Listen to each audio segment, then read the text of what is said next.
Brittany Dahl is our RC for Australia, which is a regional coordinator. She has a group of badass ambassadors in that area as well. She also works for GIS, which is like a data heavy analytics company, I would say, in the area of agriculture. And we are so happy to have her join this AMA call. I've known Brittany for a few years now, since the TFF summit in Zurich. And even though we only see each other at TFF events, I consider her like such a great like pioneer for women in the STEM field. And she's a really great resource for TFF. So if you guys have any questions, we can like open the session. Brittany, you might want to say a few words. Yeah, sure. Thanks so much, Anora. Really kind words. So as she mentioned, I work in GIS. So I used to work for Esri as part of Esri Australia. So they're a leading GIS software company. I currently work for Geoplex, which is more of a boutique development company in the geospatial area. So if you're unfamiliar with geospatial, it's essentially digital mapping.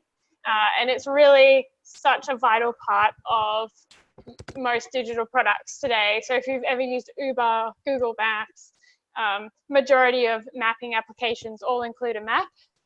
So really critical part of even just planning, you know, managing important resources, natural disasters, even insurance, banking, really any industry that you could name, there's definitely applications there. So at the same time, a lot of applications for startups and for a lot of future uses in this area. We've seen a lot of growth. So I'm really interested in supporting any teams in the TFF Challenge that have any questions that are geospatial or relating to GIS in any way, because I'm really keen to see all of the ideas that are out there. And of course, if there's any questions from any of the lab material that was created under this topic as well.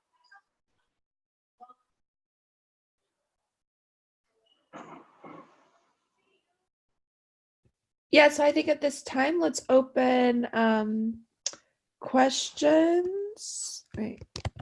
Let me just, I see one attendee has left, but let me just clarify that we are starting now.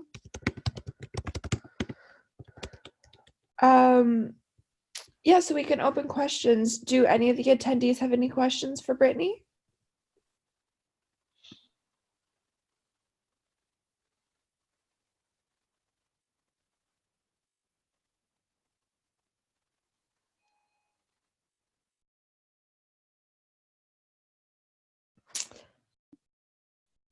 Okay, now we have 4 attendees. Yeah, you guys can just, yeah.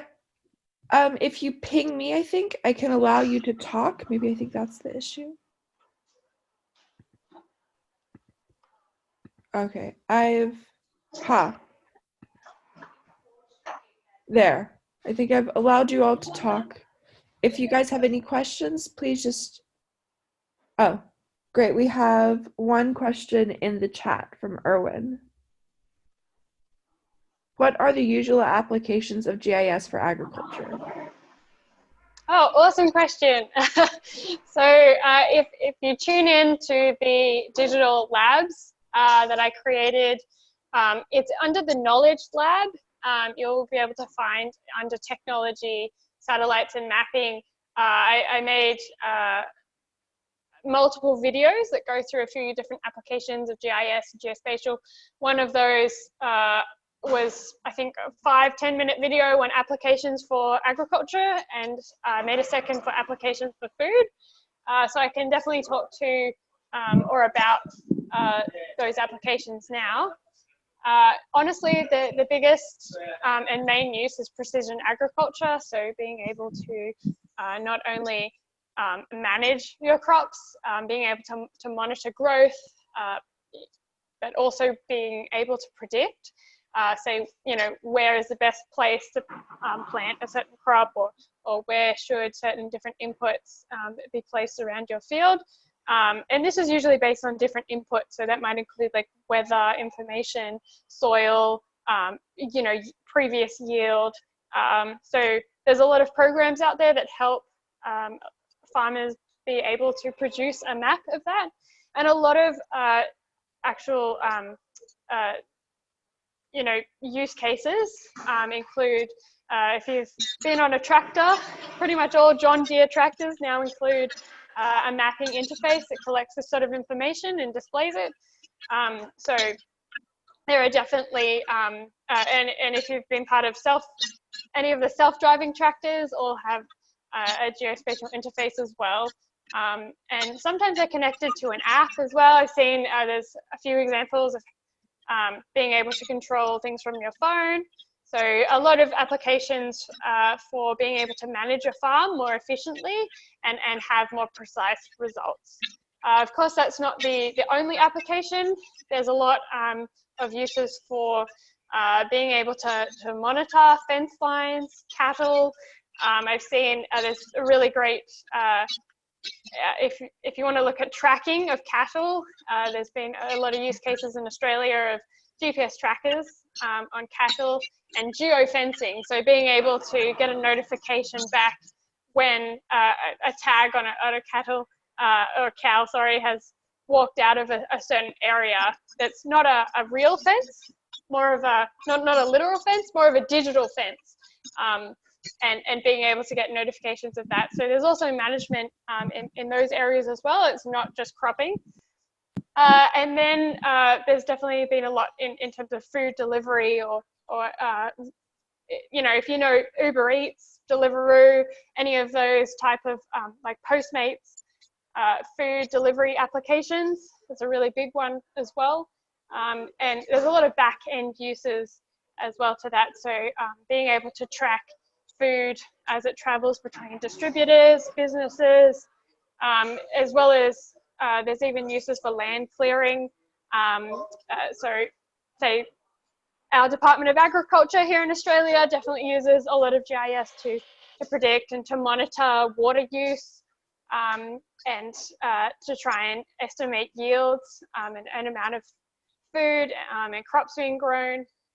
So that's just some applications to name a few. If you have any questions about a specific application, definitely let me know and I can talk more about that. Great. Thank you so much, Brittany. That was a really good answer to that question. And I think also for all of our challenge participants that are involved in, anything data driven, I think it's always really nice to see a practical application of, this like really abstract idea like data, but then how do we actually use this to achieve the mission of, creating a better food system. So great. I see we have a participant that asked, I can't see anything, any setting I missed out. I can answer that. Now we're just asking questions in the chat, or you can also, I've let you guys be able to talk. If you have any questions, you can just speak. But yeah, we're doing it like really, really nice and authentically in the Zoom chat with you. So if you have any questions for Brittany, just ask them now.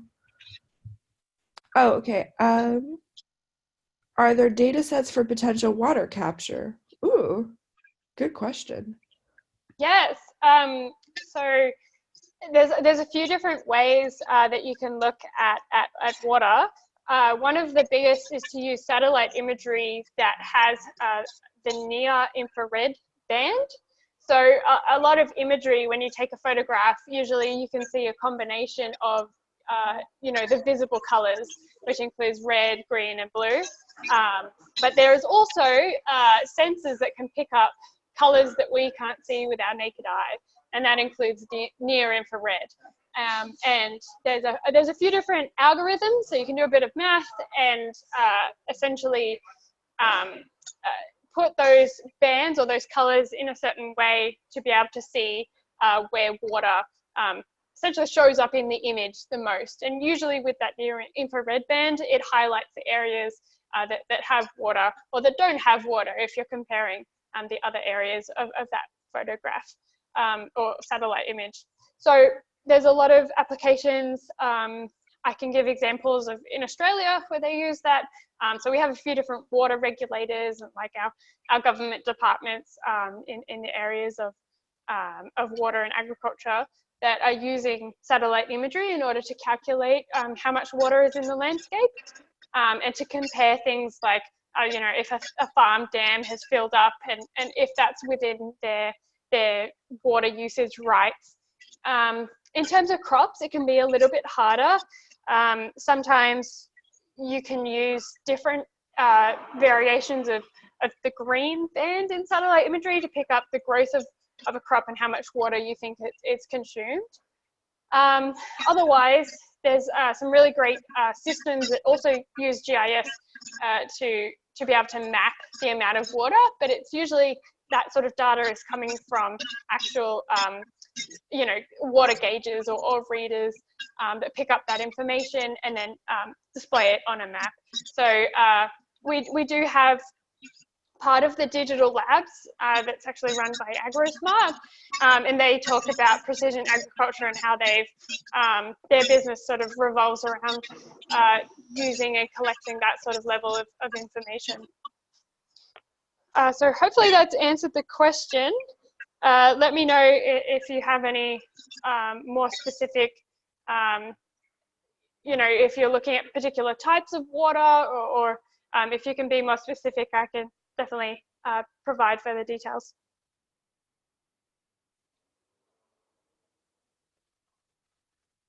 I saw a follow-up question to that on data sets for heat island effect.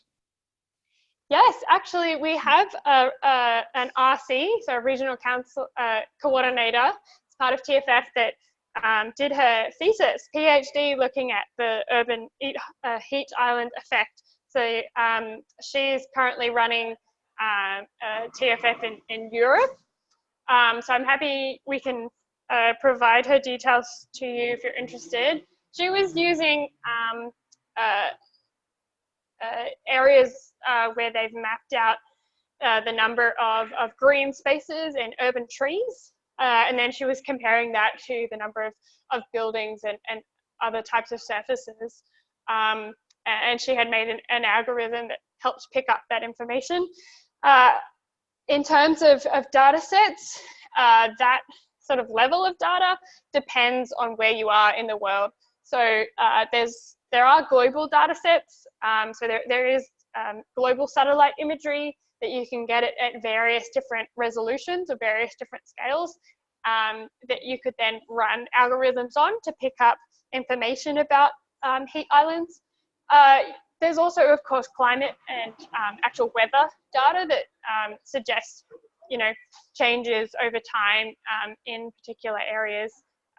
So recording temperature and then showing how that may have changed with building development. A lot of that sort of work is particular to, say, different organizations or you know, in the example I gave before, a PhD thesis. So there's not particularly single data sets that are focused on urban heat islands, but they do exist in varying degrees around the world. So if you do have an area of interest, I'd be happy to look into it further for you. I can definitely take that conversation offline. Great. And I just wrote the RC in that area. And then if she says yes, I'll provide her email. But yeah, so someone had asked if they have access to you, Brittany, via AgroSmart. And I mean, I can answer that if you want. But AgroSmart is one of our startups who was involved in the TFF Challenge and a finalist a few years back. But they're based in Brazil. And Brittany, I mean, I would say she can probably figure out how you can have contact with her via email or something, but you don't need to go through AgroSmart through that. Yeah, and if you're interested in talking to them, we're happy to put you in touch with them as well. They're actually a past TFF participant, or the whole team. So they're definitely. I'll have to check actually, Anora. Are they mentors at all as part of the digital labs? Let me check. I think Mariana might be a mentor. Let me check. Awesome. Mariana definitely talked at the TFF Summit last year as well. So if you're interested, I believe we might have a recording of that presentation, as well as I mentioned, they've made information available on the Digital Knowledge Labs. So we can also find out, I think it's called Precision Agriculture, the knowledge lab that they made. So I highly recommend that you also check that one out. Yeah. We have a question. What data can I capture using GIS to grow and monitor 10 acres of ancient grains? Do you have a recommendation to use something specific for a project like this? Yeah, sure. So if you have, say, your own data, say it's your own farm, there are multiple different ways that you could start collecting that data. Regionally, there's different platforms and programs that you could use that are more specific to, say, different governments that have built their own applications. But if you're looking for something more general, then there are a few options out there.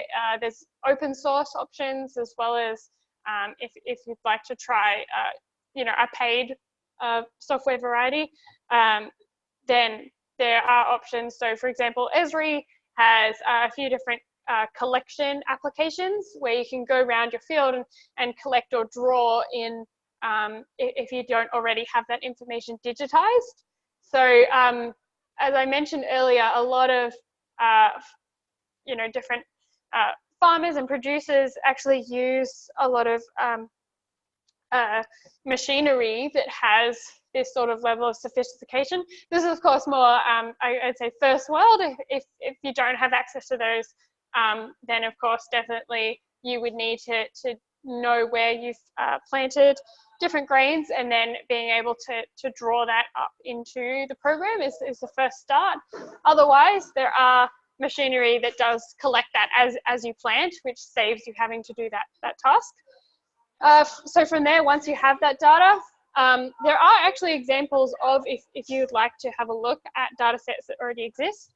A great one is Syngenta actually have it's a cropping challenge where they release a set of their data, and they're really interested in machine learning algorithms. I think it's a competition, so you can actually win money if you can tell them, here's a potential machine learning algorithm that will help solve their problem that they predict. But they do output a set of data as well, I believe from a few of their different trial crops and from a few of their different users. So you could also start with that level of data. So to then monitor, definitely then you would need to use some sort of form of GIS software. So that could, again, include something open source like QGIS. And then you could either receive updates to your data, or you could then run different models to either predict in the future what you might receive, say, in yield. And you could overlay that with, say, predictions in weather or rainfall that you've had, or you could do it retrospectively as well if you're looking into the past to see how well did I actually grow this year, say, compared to last year. So in terms of software recommendations, it's really dependent on your budget and what you're interested in, and of course, the type of machinery that you have access to. Great, thank you for that answer. We have another question on looking for examples in Melbourne, Australia, and other major cities from someone who's based in the same time zone as you. Great. Yes, I've definitely been in touch with them, and I can again. Sorry if you're still on the line, I can't see. Yes, happy to give you examples. So I think that was in relation to the water and the heat island effects. Melbourne, so Melbourne City, the council there, I believe they're doing some sort of that type of monitoring. They've definitely made a few digital 3D GIS-based applications in order to start monitoring a lot of things like the number of trees that they have, at least in their particular city area.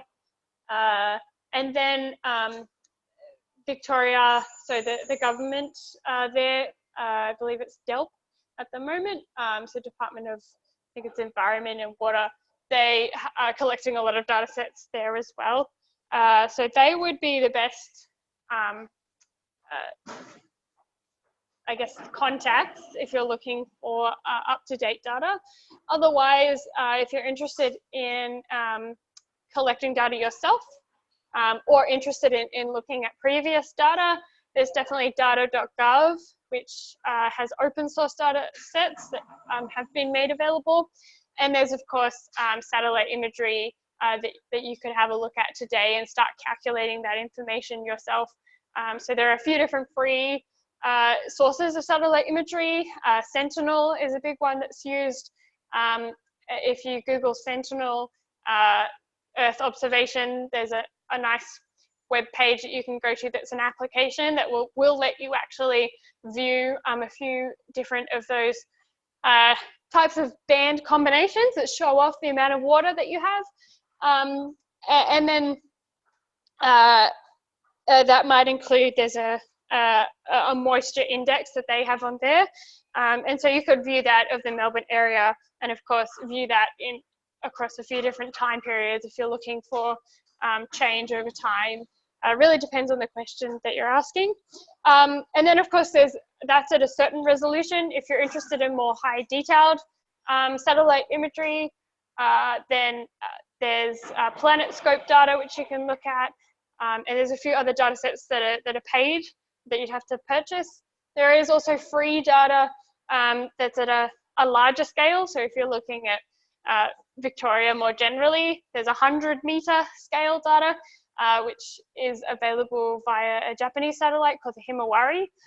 And you could run your own machine learning or your own algorithm using a GIS software platform to calculate either that moisture index or pick up the amount of greenery or green space in an area and go from there.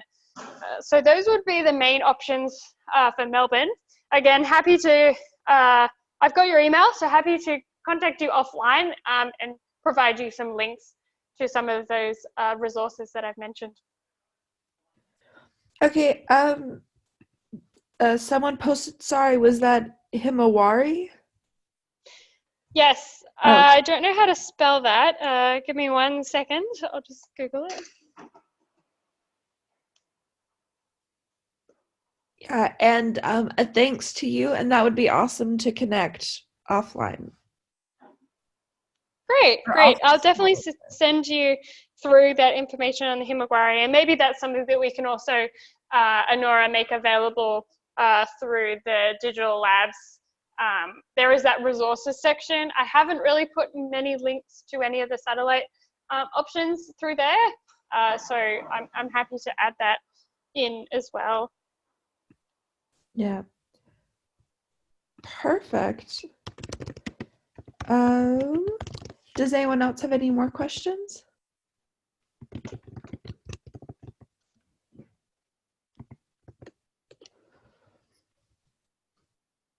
Oh, someone will packet the questions and message you on Slack if that's appropriate. Oh, perfect. That sounds great. I can answer the Himawari. So yes, it is HIMAWARI 8. I will post it in the chat now. It's actually used by the Bureau of Meteorology in Australia. So it's usually it's a weather satellite. It also collects imagery of the whole of Australia every 5 minutes. So it's really great if you're wanting to see, you know, a weather system coming through and so that's used a lot.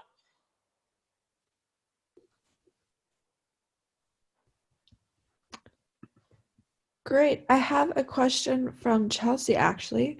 Where is the open source data coming from? So you mentioned Syngenta as an option, but yeah, are there any other data sources that you know of? Yes, definitely. A lot of different governments have their own open data portals. So if you're looking for something very specific to your own area of interest, that's usually the best place to start. So for Australia example, we have our own open data portal that's run by our federal government, and it's called data.gov.au. Now the US have their own portal that's exactly the same, but it's called data.gov. And there are very similar portals that are also available for different countries and geographical areas around the globe. Those data sets that are inside of those are usually sourced from internal government, from different departments or organizations, where they've then made that data openly available. If you're looking for more global data sets, there are a few different other portals. Happy to provide a list because there is quite a long list of different websites that you can go to look for these things. One of the easiest places, if you are already using GIS software, say if you're using Esri software through their ArcGIS Online portal, they actually have an ArcGIS Online open dataset repository, and it's called the Living Atlas. So inside the Living Atlas, they have hundreds and thousands of different open data sets, and actually anyone can contribute data to that portal as well and make it publicly available if they wish to do so. Usually the data has to have, there's certain constraints and validations that it needs to go through. It usually gets checked before it's added. But many different governments have contributed to that portal, and it's really great for quite big things that you might be looking for. Like if you're looking for a roads data set, if you're looking for a base map of imagery without clouds, or if you're looking for say a lot of the different statistical or state or country boundaries, that sort of information is all in there. Usually the best place to start is try Googling. Google does have a data search specific to their platform now as well.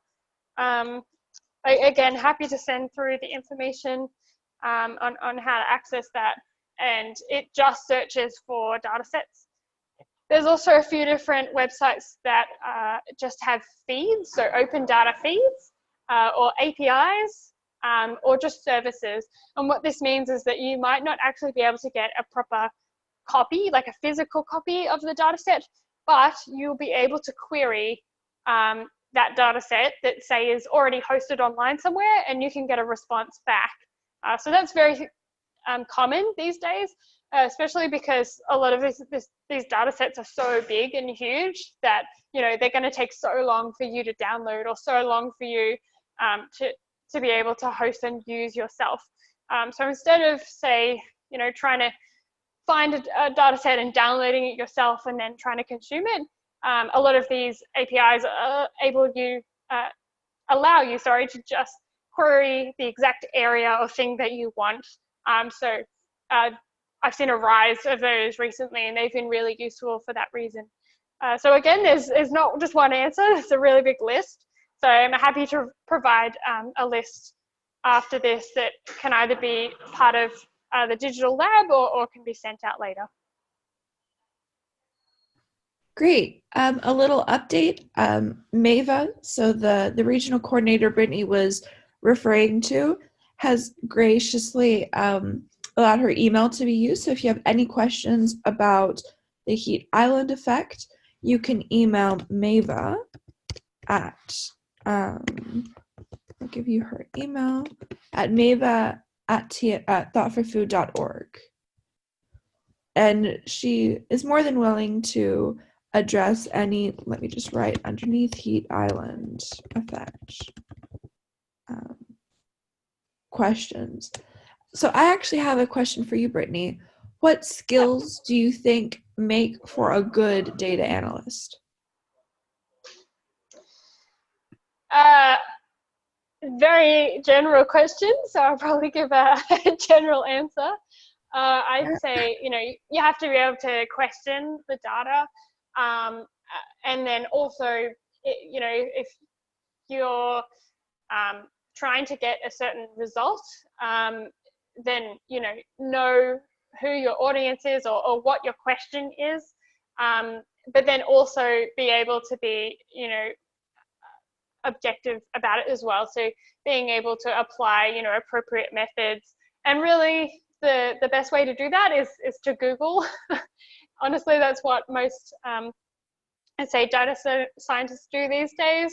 You need to be able to at least research and find out what's the best practice for the certain technique that you say want to be using, or the best way that you could approach a problem. So it's sort of having the openness and the focus to be able to do that.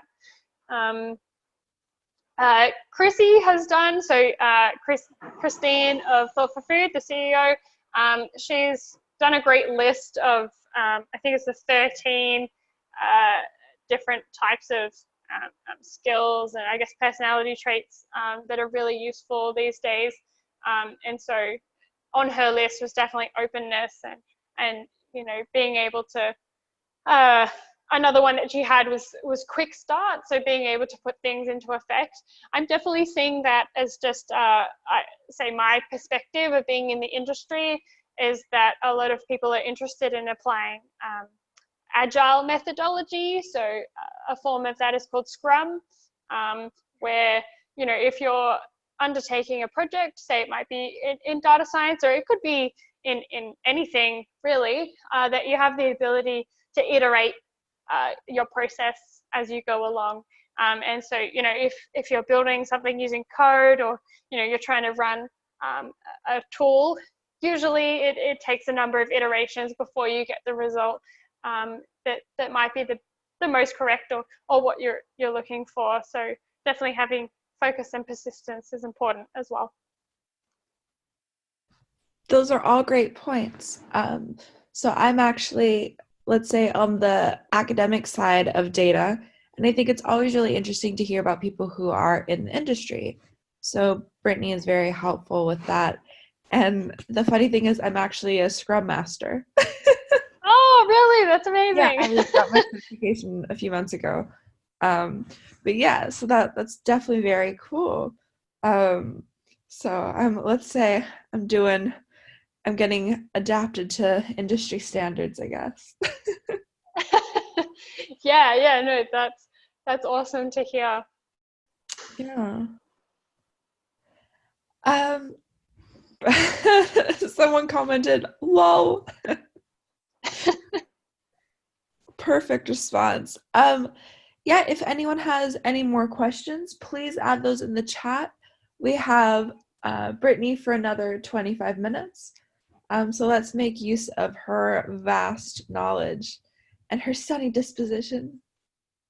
Oh, thanks.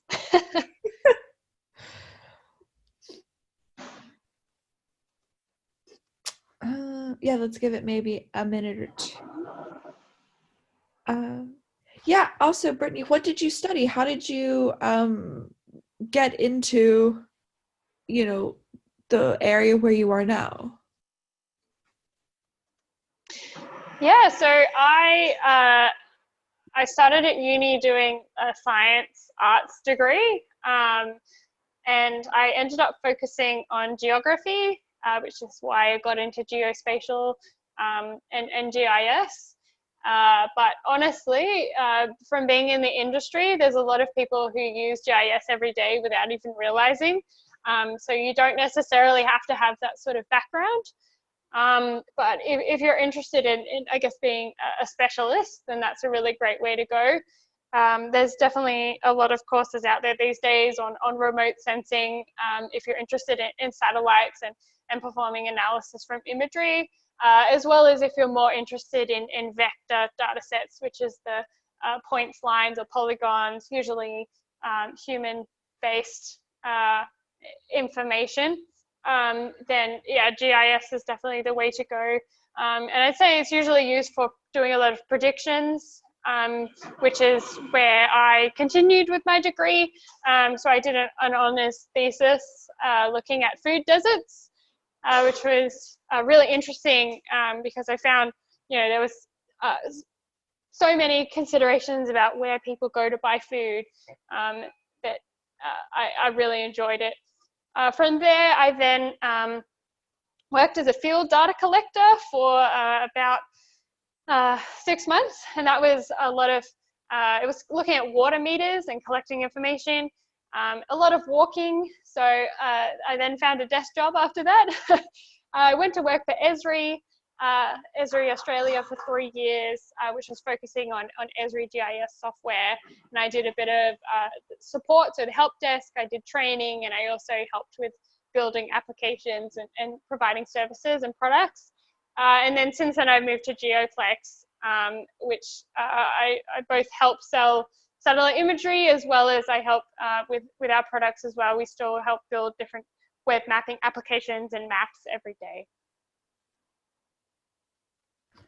That's great. And I think it's always really interesting to think that, like, in the aspect of like coding and programming and anything data related, the entire field was really just developed at around the 1960s. So it's this really interesting space that's still inventing itself. So you can have any background and you can be really successful in that area. You can have like a visual arts degree, you can have a film degree, you can have any degree, you could have a baking degree, and you could probably be an excellent programmer in that area. So I think that's because you can infuse that knowledge and that interdisciplinarity. Definitely. Yeah, so we have a question. We haven't begun investigation into this, but I imagine there are websites and sources for this. We were wondering if there are sites that can be sent or that can send locally specific temp, humidity, wind speed, daylight data to a simple hardware controller. Yeah, if you're the answer is yes. If you're looking at say using software for, I'm not really sure what sort of hardware controller you're interested in. So usually it's dependent on what you've purchased and the system that usually comes with that. But if you're looking to use GIS as the medium to connect together multiple different feeds from different hardware sensors or from what's available, then usually that's what I've seen a lot of. So I can suggest that there already exists the Bureau of Meteorology. If you're in Australia, they have a lot of different open feeds that are available. Then they also have, if you're within government, they have even more different feeds that provide further information. There's also a few different, freely available platforms as well for different types of climate or weather data that you're interested in. So I think if you mentioned wind there, there's definitely a feed for just wind, which you can then add into an application or a platform that you're using, and it's all API or feed based. And then there's lots of different map services that are available as well, which include both the weather patterns and predictions. So yeah, the best place to start is data.gov.au, and that has a lot of information. If you're looking for Australian data sets, if you're looking for global climate and temperature and wind and all of that, there's different websites that cover that as well. A lot of the big, if you're looking at like NASA, they have a lot of data sets as well that they collect from all of their different sensors and satellites, which display information about global temperature and weather. So they also have a lot of feeds that might be useful. Great. And there was a follow-up to that saying, Da-da-da-da. Or are they best looking at implementing their own sensors built rather than looking at potentially generalized data? I guess for that question, it really depends on the question that you're trying to answer. So if you're looking at something on quite that smaller scale, then you might not get that sort of resolution of data just from these larger generalized data sets. That being said, there are a few examples where different councils or different cities, even around the world, are collecting their own data sets. And there's this sort of movement to, it's a bit of a buzzword, but a movement to a smart city, if you've heard of that terminology before, where a lot of different organizations or councils are adding in their own sensors to collect that information. So I definitely check first if something already exists before looking into creating your own.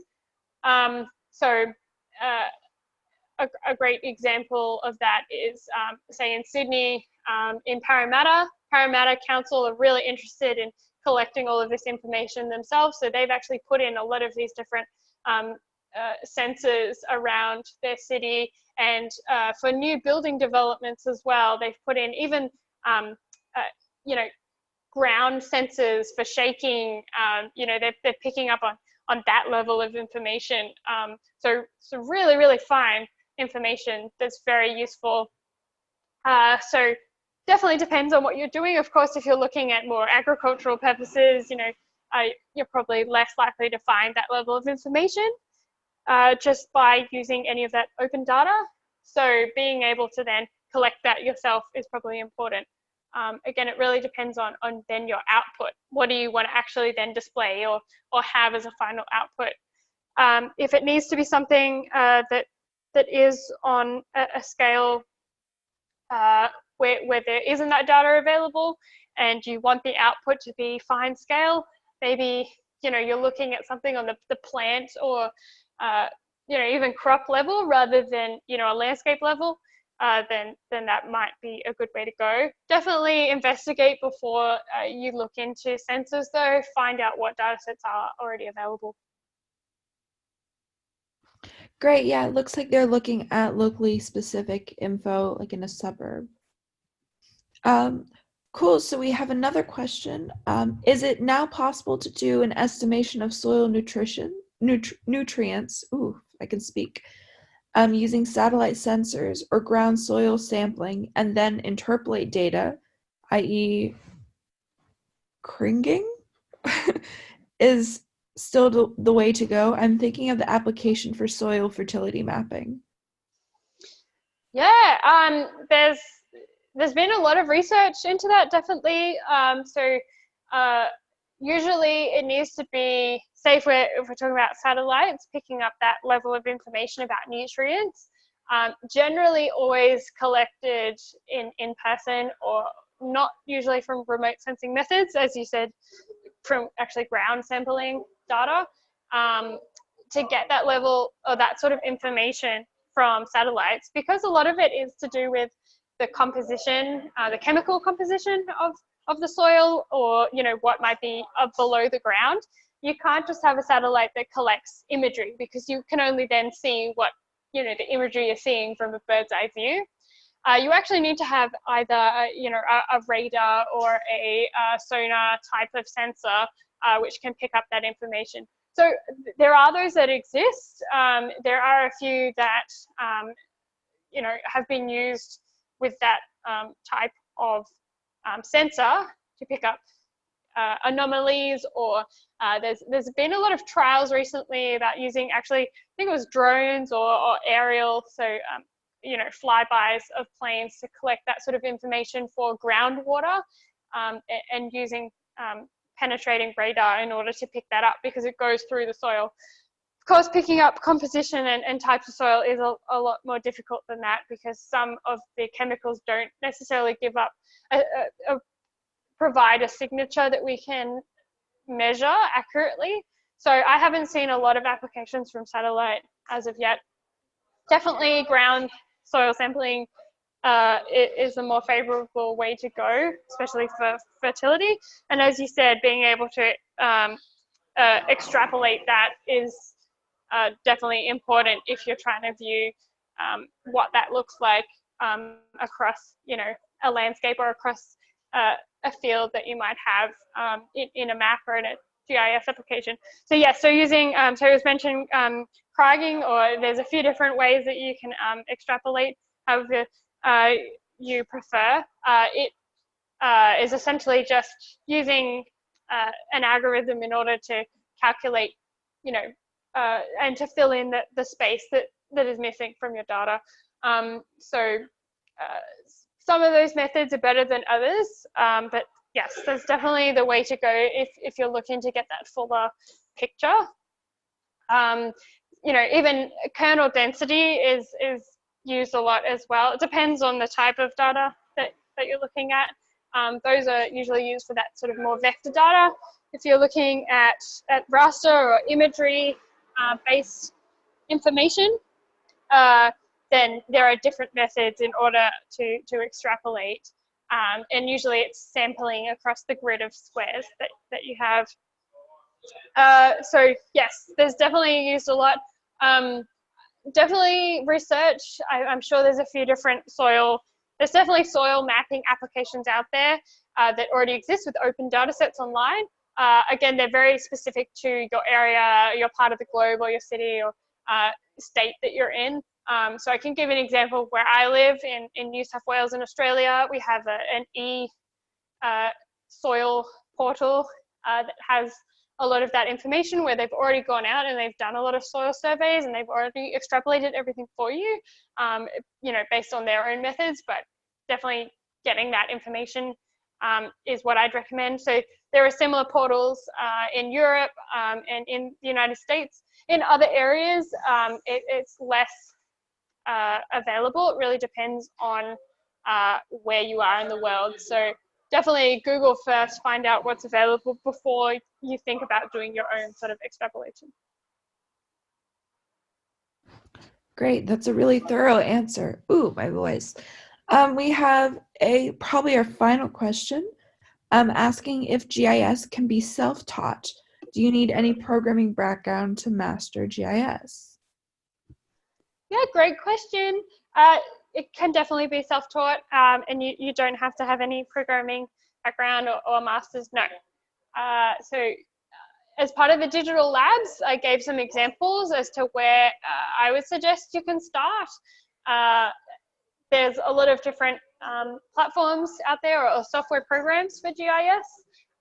If you're interested in more the concepts around GIS, so the GIS science, then there are, again, usually there's a lot of research that's been put into that, and there's a few different readings or textbooks that I can recommend, but otherwise the rest of what I would say is majority of online content is all around use and application and making an actual map.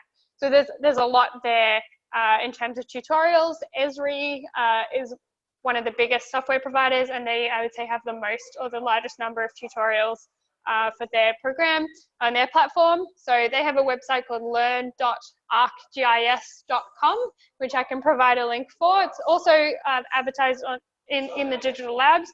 You can sign up for a free trial or a free developer account, which the free developer accounts last forever, so you can have it for free forever. And it gives you access to a lot of the online content where you can definitely go through those tutorials and learn yourself. If you're interested in open source, usually it's a bit more of an effort, but there are definitely manuals out there. A lot of the tutorials are based around, there's a lot of blogs out there for open source, and there are definitely YouTube videos galore. So definitely pick the subject or area or platform that you're interested in, and then look into that particular platform. It usually will have tutorials listed somewhere. Great, I like that, and I would mirror that response. If there are any final questions, We have about 8 minutes left, so send in your questions. And I would say let's give it like a minute. Otherwise, we can end the call a little early and thank Brittany for her wonderful insights that she shared. No worries. I'm definitely happy to provide my email as well, which I can add to the chat.